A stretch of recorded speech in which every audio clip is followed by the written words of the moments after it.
رمضان شریف بھی آ رہا ہے، اور آپ کو معلوم ہے ہم نے رمضان میں پڑھائی رکھی ہے، چھٹیاں نہیں رکھی۔ جب میں نے حسنین شروع کیا 1999 میں، تو اللہ نے میرے دل میں یہ بات ڈالی کہ رمضان تو علم کا مہینہ ہے، انا انزلناہ فی لیلۃ القدر، اور چاروں آسمانی کتابیں رمضان میں، اور سارے صحیفے رمضان میں۔ پتہ نہیں اللہ کو کیا پسند تھا اس مہینے کا۔ حضرت ابراہیم علیہ السلام پر چھوٹی کتابیں اتری یکم رمضان کو، حضرت موسیٰ علیہ السلام پر تورات اتری 2 رمضان کو، حضرت داؤد علیہ السلام پر زبور اتری 6 رمضان کو، حضرت عیسیٰ علیہ السلام پر انجیل اتری 12 یا 18 رمضان کو، اور اللہ کے نبی پر قرآن اترا فی لیلۃ القدر، لیلۃ القدر میں اترا۔ تو سارا آسمانی علم رمضان میں اترا۔ سارے مہینوں کے نام عربوں نے رکھے، محرم، صفر، ربیع الاول، ربیع الثانی، جمادی الاولی، جمادی الثانی، رجب، شعبان، رمضان، شوال، ذوالقعدہ، ذوالحج۔ اس میں جو رمضان ہے یہ نام اللہ نے رکھا، باقی مہینوں کے نام تو رکھے عربوں نے۔ پھر ان کی زبان پہ اللہ لایا رمضان، چونکہ ابھی تو دنیا بھی نہیں بنی تھی اور اللہ نے قرآن کی تلاوت فرمائی تھی، تو اس قرآن میں تھا شہر رمضان الذی انزل فیہ القرآن۔ تو رمضان کا نام اللہ نے پہلے سے چن رکھا تھا، پھر ان سے رکھوا دیا۔ رمضان کہتے ہیں رمض یرمز، جل جانا، جل جانا۔ رمضان کو رمضان کیوں کہتے ہیں؟ کہ اس میں گناہ جل جاتے ہیں۔ مسلمان پہلا روزہ رکھتا ہے اور اس کے گناہ اللہ جلانا شروع کرتا ہے، اس کی بھوک پیاس کی آگ میں گناہوں کو ڈالتا ہے، جلاتا ہے۔ آخر 29 رمضان یا 30 رمضان آخری رات اللہ تعالیٰ اس کی پچھلے سال کے سارے گناہ معاف فرما دیتا ہے۔ تو اس کو اس سے تشبیہ دی گئی کہ جیسے جلنے سے چیز ختم ہو جاتی ہے، رمضان کے روزے کی بھوک اور پیاس کی تپش سے اللہ تعالیٰ پچھلے سال کے سارے گناہوں کو معاف فرما دیتا۔ تو مجھے خیال آیا اس وقت جب ابھی بالکل کزرع اخرج شطأہ تھا، ہمارے مدرسے کی مثال کزرع اخرج شطأہ، دعا کرو اللہ تعالیٰ فاستغلظ فاستوى علی سوقہ سے بنا دے۔ امید تو ہے کہ کوئی شکل اللہ نے بنا دی، اللہ اسے پوری دنیا میں پھیلا دے۔ میری تو تمنا ہے کہ ایک ایسی مثبت سوچ کے علماء کے اللہ میرے ذریعے سے تیار کروا دے جو امت کو جوڑنے والے ہوں، توڑنے والے نہ ہوں۔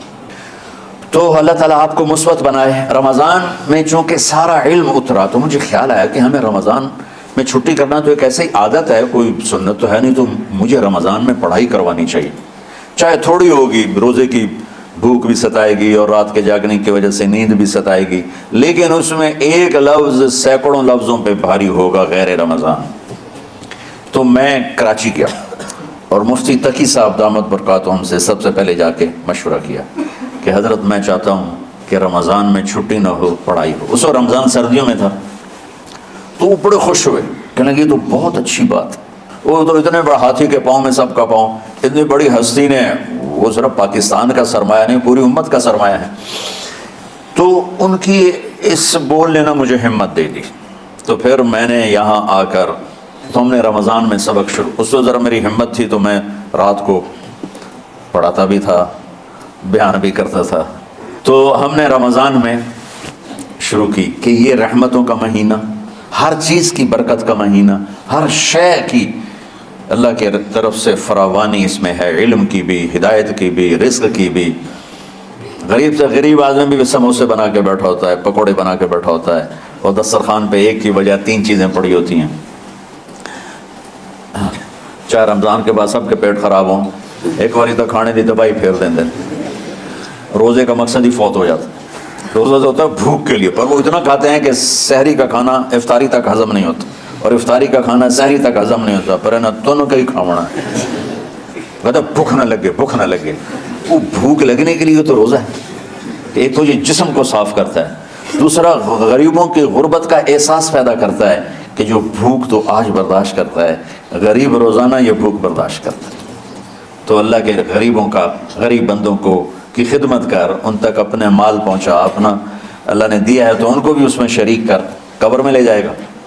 تو اللہ تعالیٰ نے میرے دل میں یہ ڈالا تو ہم نے تعلیم رمضان میں شروع کی، کیونکہ قرآن رمضان میں اترا، انجیل رمضان میں اتری، زبور رمضان میں اتری، تورات رمضان میں اتری۔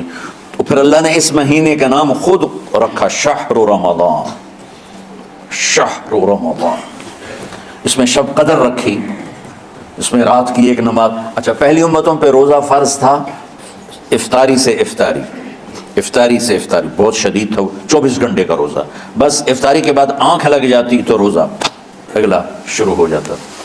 تو ہم پر بھی پہلے ایسے ہی روزہ اترا، افطاری سے افطاری. تو ابن سرمہ رضی اللہ تعالی عنہ اونٹ چرانے والے تھے، وہ شام کو لوٹے تو بیوی سے پوچھا کوئی افطاری کا سامان ہے؟ انہوں نے کہا ہے تو نہیں، میں کہیں سے لے آتی ہوں. وہ گئیں افطاری کا کوئی سامان لینے، ان کو تھوڑی دیر ہو گئی اور ان کی آنکھ لگ گئی، تھکے ہوئے تھے، سورج ڈوب گیا.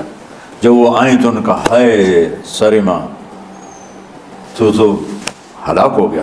کہ کیا ہوا؟ کہ اگلا روزہ شروع ہو گیا کیونکہ تیری آنکھ لگ گئی. تو انہوں نے کہا چلو کوئی بات نہیں، لیکن ظہر کے وقت بے ہوش ہو گئے. ایک روایت میں آتا ہے نماز پڑھنے آئے اور گر گئے، اور ایک میں آتا ہے گھر میں بے ہوش ہوئے. تو جو بھی صورتحال تھی اللہ کے نبی کو پتہ چلا. کیا ہوا سرمہ کو؟ کہا جی وہ افطاری کر نہیں سکے تو روزہ شروع ہو گیا تو بے ہوش ہو گئے. تو اللہ کے نبی رنجیدہ ہوئے تو اللہ تعالیٰ نے قرآن اتار دیا، چلو میرے محبوب ساری رات کھاؤ حتی یتبین لکم الخیط الابیض من الخیط الاسود من الفجر، کہ میرے محبوب صبح صادق تک آپ کی امت کو اجازت ہے کھاؤ. پہلی امتوں پر افطاری سے افطاری، لیکن ان کی نماز تراویح نہیں تھی. تو ہمیں اللہ تعالیٰ نے دیا سحری تک، پوری رات. اچھا، ایک صحابی آئے، یا رسول اللہ میں تو مارا گیا. آپ نے کہا کیا ہوا؟ کہا میرا روزہ تھا، میں بیوی کے پاس چلا گیا. آپ نے کہا تو پھر تو غلام آزاد کر، کفارہ دے. کہا جی میں تو خود غریب آدمی ہوں، غلام کہاں سے آزاد کروں، خریدنا پڑے گا. آپ نے کہا 60 مسکینوں کو کھانا کھلا. کہا میں آپ مسکین ہیں، میں کہوں کھانا کھلاؤں. آپ نے فرمایا پھر آخری ہے کہ 60 روزے مسلسل رکھنے ہوتے ہیں جو کفارے کے ہوتے ہیں. وہ کہنے لگا ایک روزے چاہے کم کیتا ہے 60 روزے جو میں کی کروں گا. تو آپ نے فرمایا اچھا ٹھیک ہے بیٹھ جاؤ. بیٹھ گئے. تھوڑی دیر ہوئی تو ایک انصاری صحابی کھجوروں کا ٹوکرا لے کر آیا کہ یا رسول اللہ یہ صدقے کی کھجوریں ہیں، تقسیم فرما دیں. تو آپ نے فرمایا بھائی وہ کدھر ہو؟ کہا جی بیٹھا ہوں. آپ نے کہا ادھر آ، یہ کھجوریں لے جا اور 60 گھروں میں تقسیم کر دے. سبحان اللہ، اللہ نے اس امت کو لاڈ لڈائے ہیں، یہ اللہ کی لاڈلی امت. عجیب واقعہ یہ. کہنے لگا یا رسول اللہ اللہ کی قسم مدینے میں مجھ سے غریب کوئی نہیں، آپ ایسا کرو یہ میرا کفارہ مجھے ہی صدقہ کر دو. تو آپ اتنا ہنسے کہ یہ آخری دانت نظر آنے لگے. بہت کم ایسا ہوتا تھا. فضحک حتی بدت نواجذہ، ایسا ہنسنا آپ کبھی کبھی ہنستے تھے کہ آخری دانت پورا منہ کھل جائے. تو آپ اتنا ہنسے کہ آخری دانت تک نظر آنے لگے. تو آپ نے کہا اچھا جا لہجہ تیرے واسطے، لیکن یہ صرف تیرے لیے اور کسی کے لیے نہیں ہے. تو جب ایسی خیانت ہوئی تو اللہ تعالیٰ نے دوسرا حکم بھی اتار دیا، باشروہن، کہ تمہارے لیے بیوی بھی حلال ہے، کھانا بھی حلال ہے جب تک صبح صادق نہیں ہو جاتی. لیکن اللہ نے ہمیں ایک نماز عطا فرما دی جس کو ہم آج صلاۃ التراویح کہتے ہیں. میرے نبی کے زمانے میں اسے قیام اللیل کہا جاتا تھا. تو اللہ نے ہمیں رات کی نماز عطا فرمائی، اور چونکہ یہ ایک مشقت ہے تو میرے نبی نے کہا رات کی نماز کے ہر سجدے پر 1500 نیکی لکھی جاتی، 1500 نیکی لکھی جاتی. اور اللہ تعالیٰ ہر سجدے پر جنت میں ایک محل بناتا ہے جس کے 60,000 سونے چاندی کے دروازے ہوتے،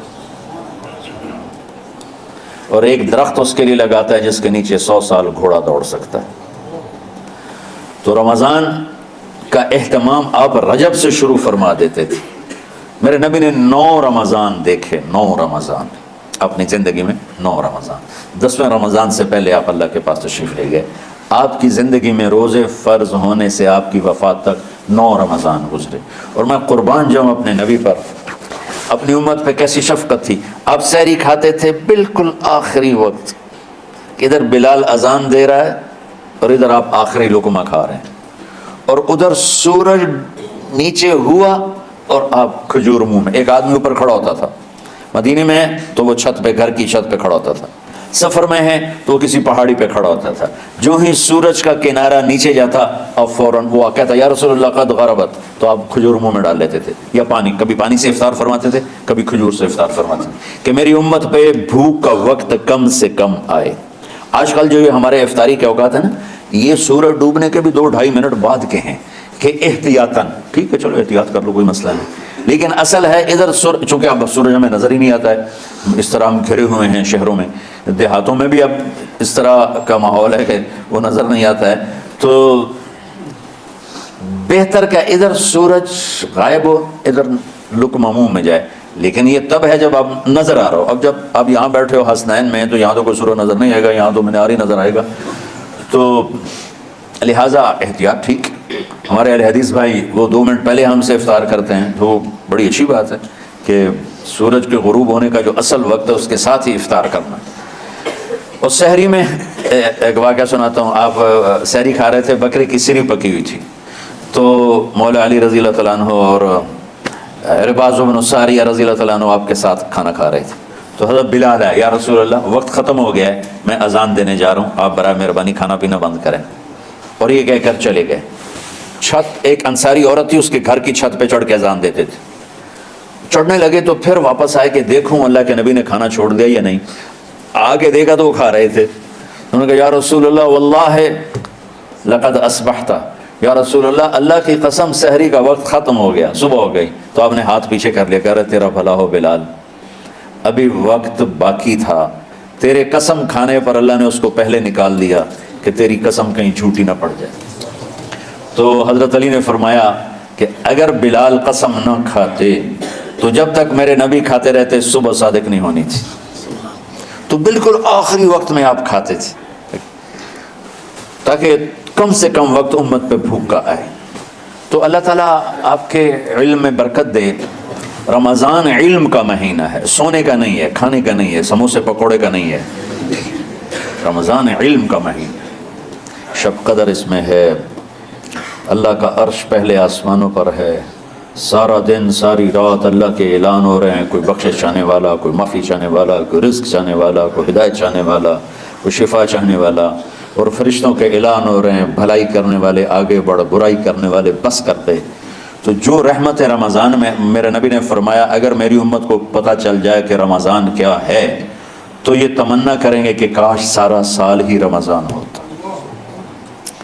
تو بچوں آپ خوش قسمت ہیں کہ آپ کا جو رمضان ہے وہ علم کی طلب میں ہے، اس میں اگر آپ سوئے بھی ہوگے نا تو آپ کو وہ اجر ملے گا جو نفلیں پڑھنے والے کو بھی نہیں ملے گا۔ ایک شخص آیا کہ یا رسول اللہ، اب دیکھو آپ اللہ کے راستے میں ہو، آپ اللہ کے راستے میں ہو، ایک شخص آیا یا رسول اللہ کیا میں کچھ مال خرچ کر کے اللہ کے راستے میں جانے والے کا اجر لے سکتا ہوں؟ آپ نے فرمایا کتنے تیرے پاس؟